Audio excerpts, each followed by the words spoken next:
Hola de nuevo. ¿Cómo estás? Espero que muy bien. Hoy hablaremos de una civilización no solo de las más antiguas de la historia de la humanidad, sino que además, si lo piensas, es de las muy pocas que ha perdurado hasta nuestros días. No creo que encuentres muchas más con esas características.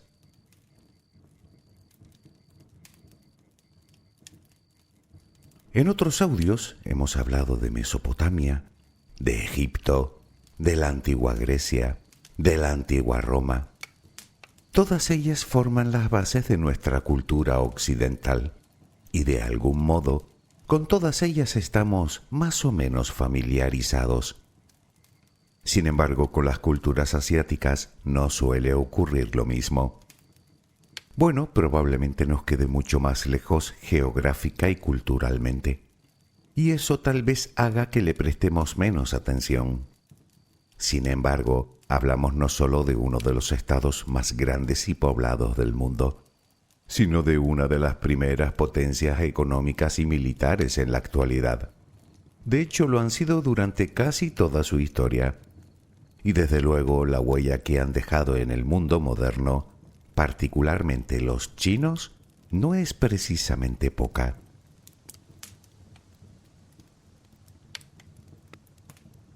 Puede que conozcas poco esta civilización, probablemente lo que conoce todo el mundo.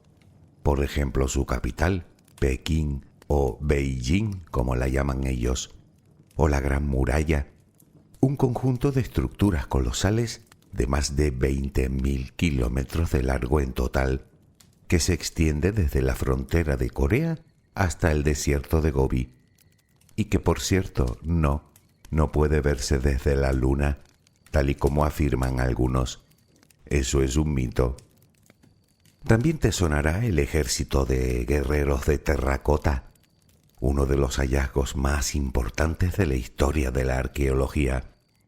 Un descomunal ejército formado, según estimaciones, por casi 9.000 figuras modeladas en arcilla una por una. Seguramente conoces ciudades como Hong Kong o Shanghái, o religiones como el taoísmo o el confucianismo, e incluso sepas que fueron ellos los que inventaron la pólvora. Pero no fue eso lo único que inventaron, ni mucho menos. Por cierto, ¿sabías que los romanos se referían a China como Ceres, que significa de dónde viene la seda? Déjame acompañarte mientras concilias el sueño y hablaremos de esta fascinante civilización. Relajemos primero cuerpo y mente. Colócate en la posición que prefieras para dormir. Te recuerdo que una muy cómoda y propicia es boca arriba, con los brazos a los costados y las piernas ligeramente separadas.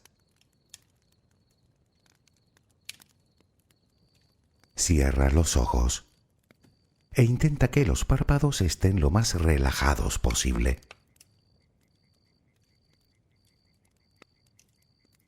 Primero realizaremos 4 respiraciones muy profundas.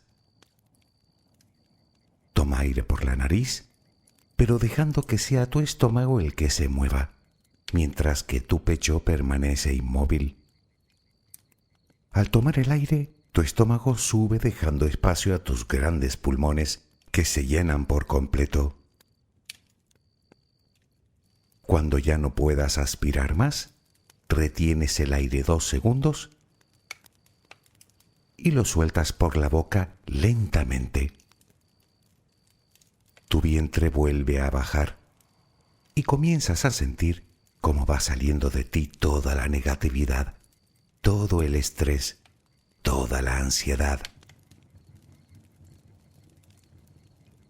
Repetimos, inspira, llena tus pulmones todo lo que puedas, siente como tu vientre se vuelve a hinchar, lo retienes 2 segundos y lo sueltas muy despacio. Mientras tu abdomen desciende, notas cómo vas expulsando todo lo que te contamina, todo lo que intoxica tu mente. Una vez más, inspira, nota cómo te llenas de aire, tu vientre sube, reténlo y suelta mientras tu vientre baja, cada vez más relajado. Con cada exhalación percibes cómo sale de ti toda la tensión. La última. Inspira profundamente, reténlo 2 segundos y suelta lentamente. No tengas prisa. Notas cómo te vas purificando por dentro y poco a poco tu mente se va relajando más y más.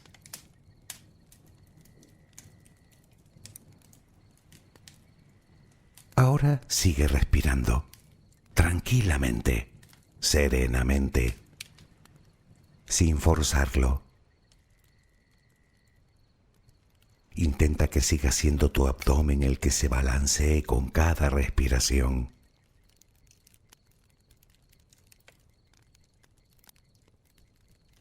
Deja que el aire entre en ti y salga llevándose con él todo lo que te inquieta. Cada vez sientes más paz, más quietud, más armonía.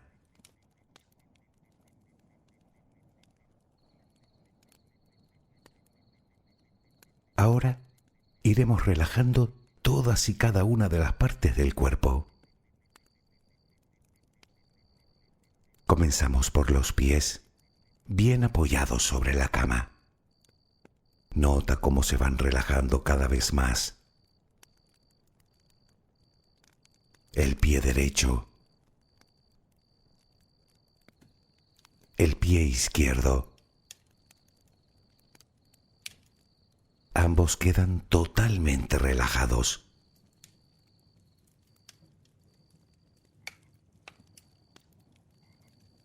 Centra tu atención en las piernas, desde los tobillos hasta los muslos. Siente cómo todos los músculos se van relajando, de abajo hacia arriba. La pierna derecha queda completamente relajada. La pierna izquierda se relaja también. Tus extremidades inferiores han quedado completamente relajadas. Notas el peso.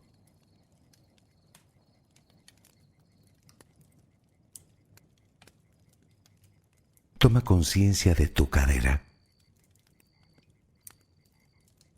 Nota cómo se va relajando también. Se relajan los glúteos. Notas el peso de toda esa zona.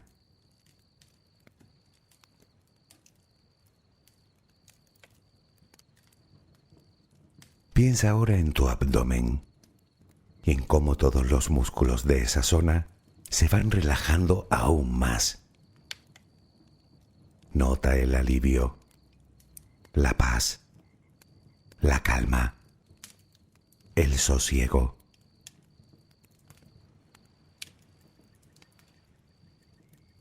Piensa ahora en tu pecho, que sigue sin moverse cuando respiras. Lo notas relajado, reposado.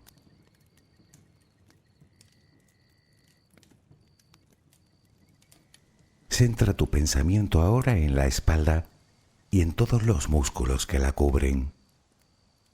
Sientes cómo poco a poco se van relajando, desde la parte baja hasta la parte alta.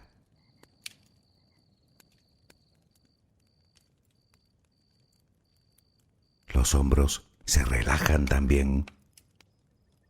Notas cómo caen Nota su peso.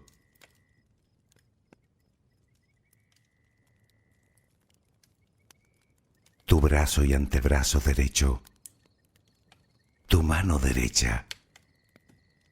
Los dedos de esa mano. Notas el peso en su conjunto. Tu brazo y antebrazo izquierdo.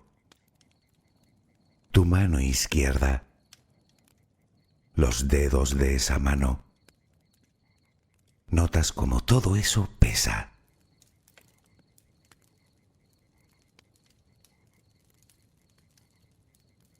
Dirige ahora tu atención al cuello. Piensa en él. Siente cómo los músculos se van relajando, lo que hace que tu cabeza descanse todo su peso sobre la almohada.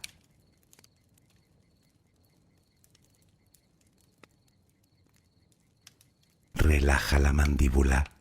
Deja que caiga. Se relajan tus mejillas, tus párpados, tu frente. Relaja más y más todas las partes de tu cara y tu cabeza.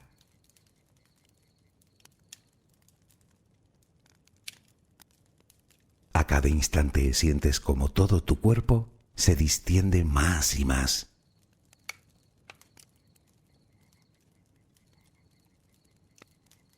Ahora vuelve a tu respiración. Respiras de forma relajada. Notas el vaivén del estómago. Cada vez que exhalas, te notas más y más relajado o relajada.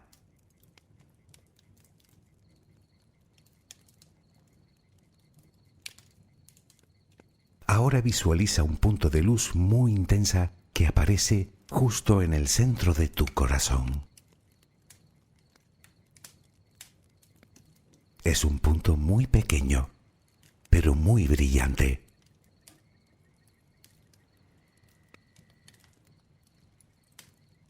Visualiza tu corazón latiendo lenta y vigorosamente, y esa luz en el centro. Obsérvala con atención. Es una luz blanca, muy hermosa, que transmite paz y tranquilidad cuando la observas.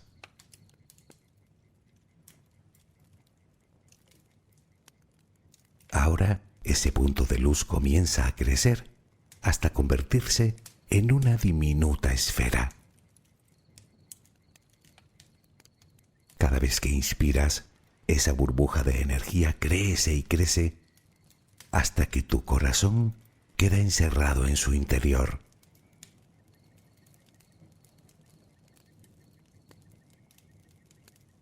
Cada vez que entra aire en tu interior, parece como si insuflara más y más energía en eso que parece un pequeño globo que se hace cada vez más grande.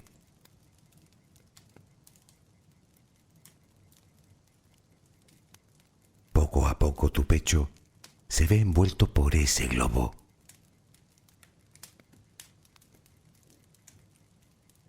Continúa creciendo y todo tu torso entra ya dentro de esa burbuja de luz. Tus brazos y tus manos están ya en su interior.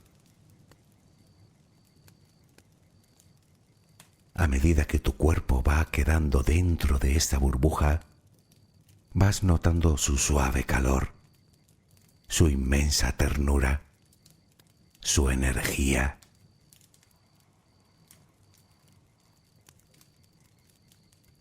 Sigue creciendo y tus piernas y pies están en su interior.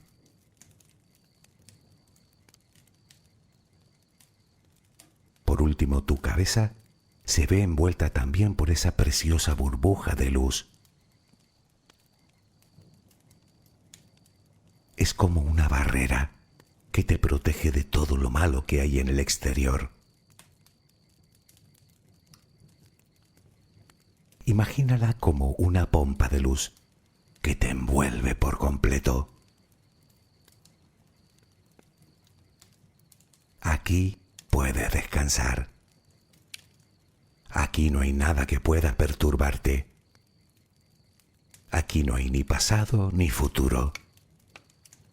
Este es tu ahora. Aquí estás a salvo. Aquí estás en paz. Sigue respirando tranquilamente.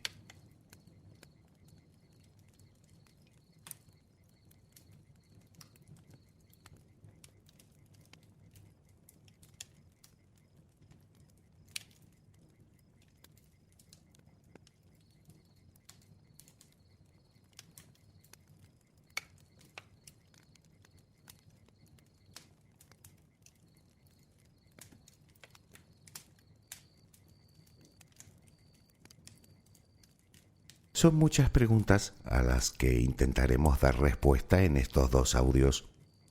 Por ejemplo, ¿cómo surgió esta civilización?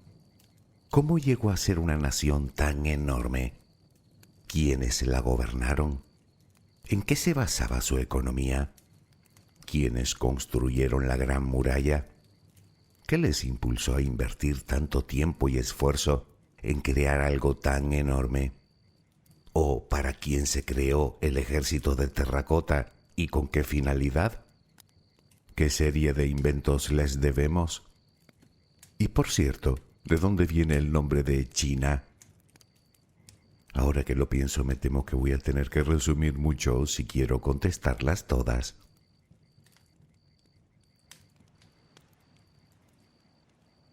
Pero empecemos por el principio.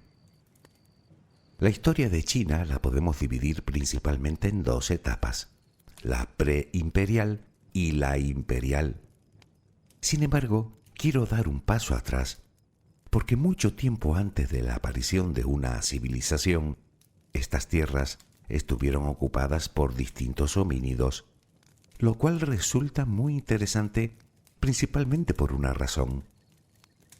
En 1927, se descubrió un cráneo fosilizado de un homo cerca de Beijing que vivió hace entre 780.000 y 230.000 años. Su nombre científico es Homo erectus pekinensis. Y anterior a este existe otro espécimen de Homo que vivió hace nada menos que 1,7 millones de años en la provincia de Yuanmou. De hecho, se sabe que hace unos 100.000 años en Asia convivieron nada menos que 6 especies de humanos. ¿A dónde queremos llegar con todo esto? Pues que China lleva siendo habitada muchísimo tiempo.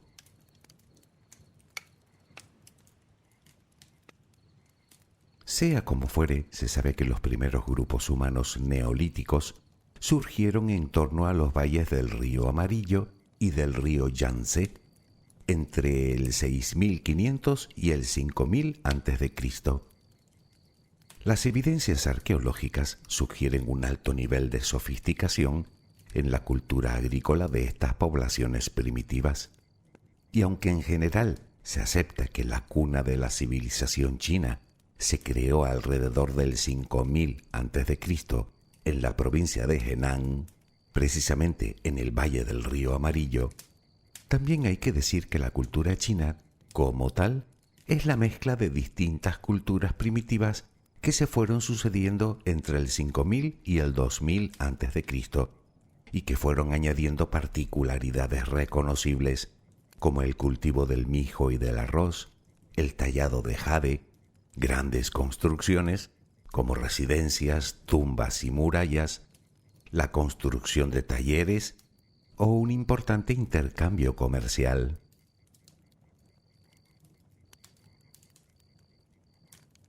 Como cualquier gran civilización que se precie, los chinos también tenían sus relatos mitológicos para explicar el origen de su pueblo. Según ellos, en los inicios, China había sido gobernada por 8 figuras mitológicas.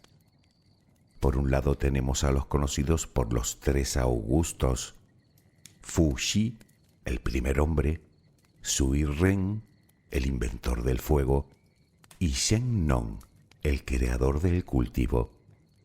Y luego estaban 5 emperadores, de los que, por cierto, no hay evidencia arqueológica alguna.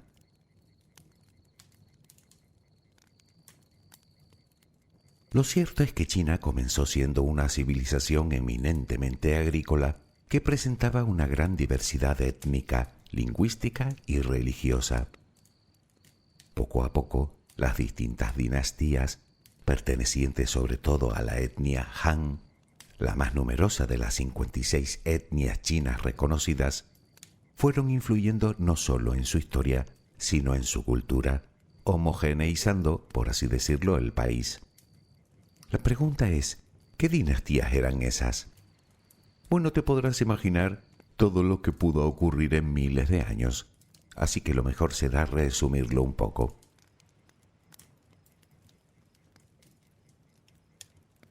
Comencemos por el periodo preimperial. De estas pequeñas poblaciones y comunidades agrícolas nació el gobierno centralizado, cuya primera dinastía fue la dinastía Xia, que abarcó aproximadamente desde el 2100 a.C. hasta el 1600 a.C. Lo cierto es que esta dinastía estuvo considerada prácticamente mitológica, entre otras cosas porque no existen testimonios escritos contemporáneos que dieran fe de ello. Pero las excavaciones llevadas a cabo en la década de los 60 y los 70 del pasado siglo parecen corroborar su existencia. Según parece, estuvo compuesta por 17 reyes consecutivos, durante los cuales se dio un periodo de desarrollo gradual que de alguna manera fue cohesionando la civilización.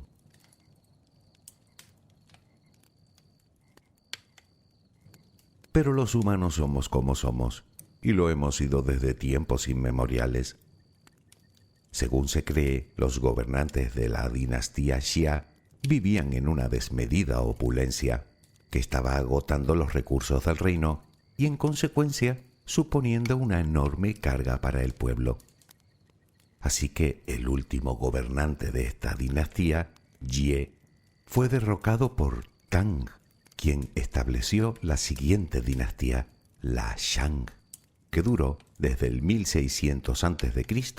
hasta el 1046 a.C.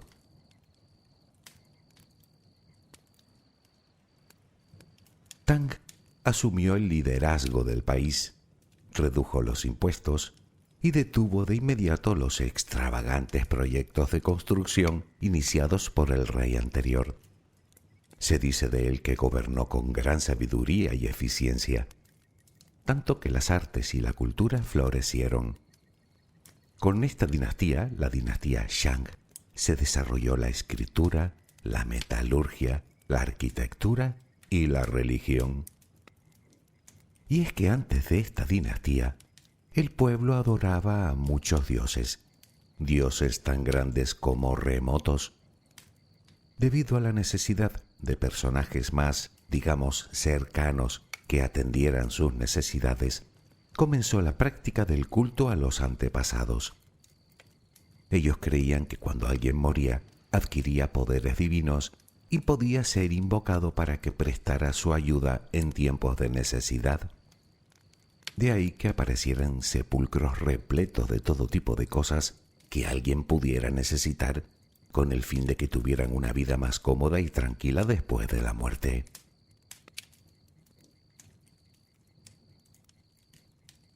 Por su parte, el rey hacía las veces de intermediario entre los vivos y los muertos, y se creía que su mandato obedecía a una ley divina. De ahí el vínculo entre la voluntad divina y un gobernante justo, lo que poco después, con la siguiente dinastía, sería conocido como mandato del cielo. Según esta ley, solo podía existir un gobernante legítimo de China y debía estar regido por su recta conducta. Además, el gobierno podía pasar de padre a hijo siempre y cuando éste poseyera la virtud necesaria para gobernar. de tal manera que cuando un gobierno dejara de cumplir el deseo divino, tenía que ser derrocado. Sin embargo, como todos los mandatos de este tipo, más tarde sería tergiversado por varios gobernantes, bien para hacerse con el poder, o bien para colocar en su lugar a hijos indignos.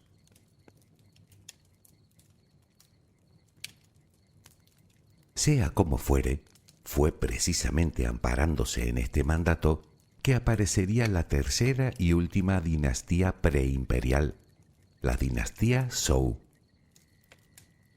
El último rey de la dinastía Shang había asesinado, parece ser que injustamente, a su hermano mayor. Así que un rey de la provincia de Zhao, el rey Wu, alrededor del 1046 a.C., se rebeló invocando el mandato del cielo.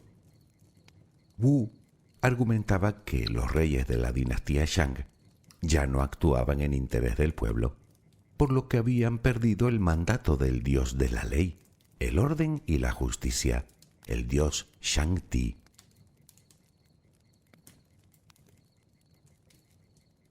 Durante la dinastía Zhou, que conservaba muchas características de la dinastía anterior, se produjo una importante expansión de la civilización y un nuevo florecimiento de la cultura. Se codificó la escritura, dando lugar a la literatura china clásica y en la que vivieron los más célebres filósofos y poetas. Uno de ellos te suena seguro, Confucio. Aparecieron lo que se conocen como las 100 escuelas del pensamiento, se mejoró la metalurgia del hierro y con ella algunas armas como los carros de guerra, y además se inició la primera fase de la construcción de lo que tiempo más tarde sería la Gran Muralla, aunque ellos en ese momento no lo sabían. Me explico. Por aquel tiempo, lo que hoy es China estaba dividida en 7 reinos, cada uno gobernado por reyes o señores feudales. Pues bien, en algunos de esos reinos se crearon murallas para proteger sus fronteras de los otros reinos, y son esas murallas las que tiempo después serían aprovechadas para la Gran Muralla. Pero no nos adelantemos.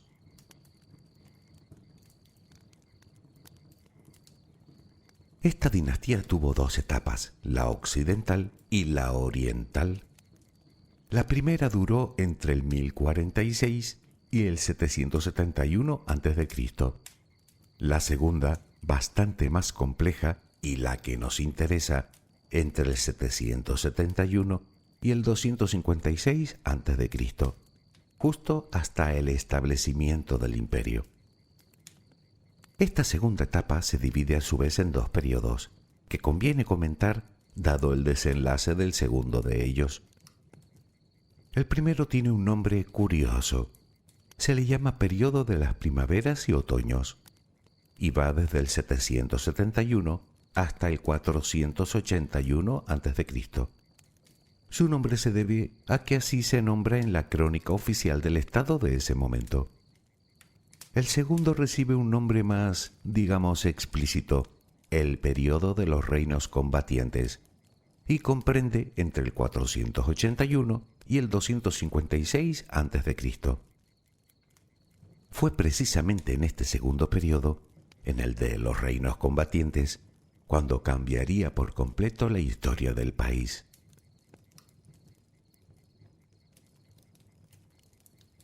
Hasta el 480, todo discurría más o menos como era de esperar. Los gobernantes se sucedían consolidando aún más la cultura y la civilización. Las corrientes filosóficas, como el confucianismo y el taoísmo, se iban extendiendo y la cultura y las artes vivían un nuevo renacer. Pero en el 481 todo iba a cambiar. Los 7 reinos entrarían en guerra por la supremacía. Se diría que en un todos contra todos. Sin embargo, se daba una curiosa circunstancia. Todos ellos utilizaban las mismas tácticas y reglas de conducta en la guerra, de tal manera que ninguno era capaz de sacar ventaja y superar al otro. Y es que hasta ese momento la guerra era considerada algo así como un juego de habilidades entre los miembros de la realeza. Un juego regido por estrictas normas de cortesía y, por supuesto, por la voluntad del cielo. Por ejemplo, no se atacaba a los rivales débiles, y antes de atacar se debía esperar a que el enemigo se hubiera preparado adecuadamente, movilizando antes a su ejército y formando sus filas. Un estilo de guerra que pronto desaparecería y que la historia de la humanidad no volvería a ver.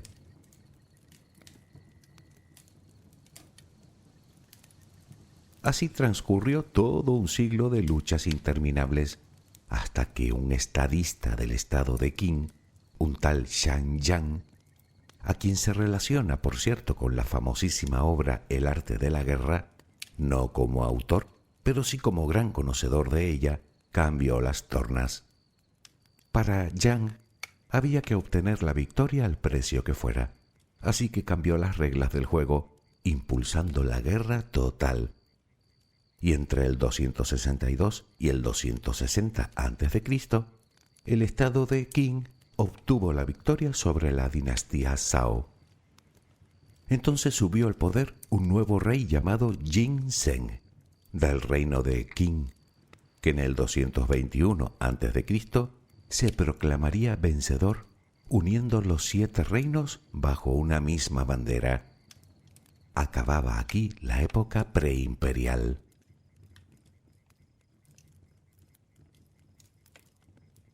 Probablemente el nombre de Jin Zheng no te diga nada, pero sí lo que viene a continuación.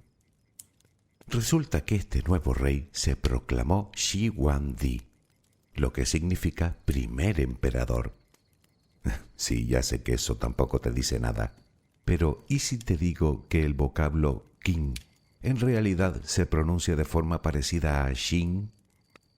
Resulta que la palabra China viene del vocablo sánscrito Sina, que fue como se tradujo a este idioma el nombre de esta nueva dinastía, y cuya pronunciación era China, un término que se popularizaría tiempo más tarde a través de la ruta de la seda. El nombre de China apareció impreso en Occidente por primera vez en el siglo XVI, gracias a los escritos del comerciante portugués Barbosa, en los que narraba sus viajes a Oriente.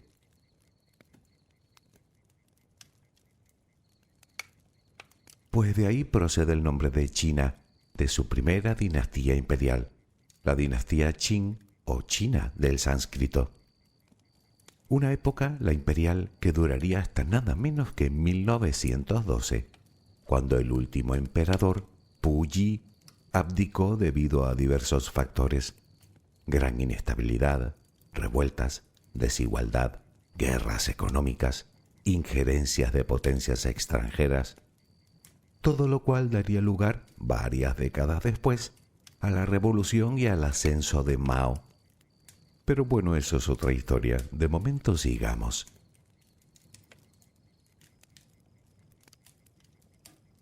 Shi Huangdi, hacia el 221 a.C., se proclamó primer emperador de China. Lo primero que hizo fue ordenar la destrucción de las fortificaciones que habían separado los diversos estados entre sí. Una decisión lógica si su pretensión era unificarlos todos. Sin embargo, como comentamos hace un momento, aprovechó algunas de esas murallas para a partir de ellas comenzar una de sus principales obras, la Gran Muralla, una obra de logística y de ingeniería colosales que tenía una finalidad muy específica, la de proteger la frontera norte de los ataques de los nómadas Xiongnu de Mongolia y Manchuria.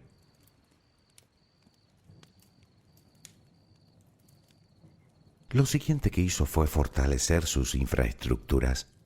Para ello hizo construir carreteras que impulsarían el comercio gracias a la facilidad de desplazamiento. Eran en total 5 carreteras troncales que partían de la capital imperial, Xianyang, cada una de ellas dotada de fuerzas del orden y estaciones de posta. La más larga tenía una longitud de más de 7.500 kilómetros. En ocasiones, el terreno era tan accidentado que algunas secciones tuvieron que ser construidas en pasadizos de madera que colgaban de las caras verticales de los acantilados. Por si todo esto fuera poco, mandó ampliar el Gran Canal del Sur, lo que hoy se conoce como el río artificial más grande del mundo, para satisfacer las necesidades de agua de algunas importantes ciudades. Redistribuyó la tierra entre los agricultores y amplió las fronteras del imperio con sucesivas campañas militares.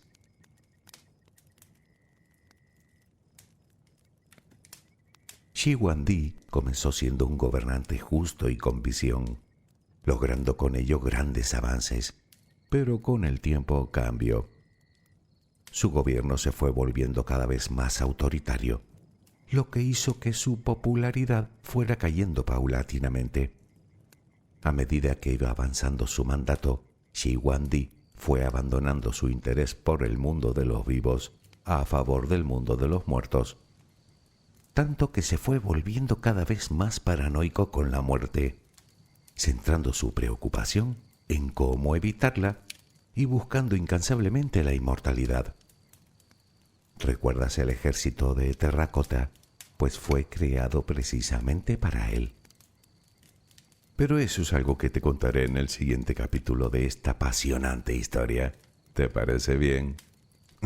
Espero que mañana tengas una maravillosa jornada. Que descanses. Buenas noches.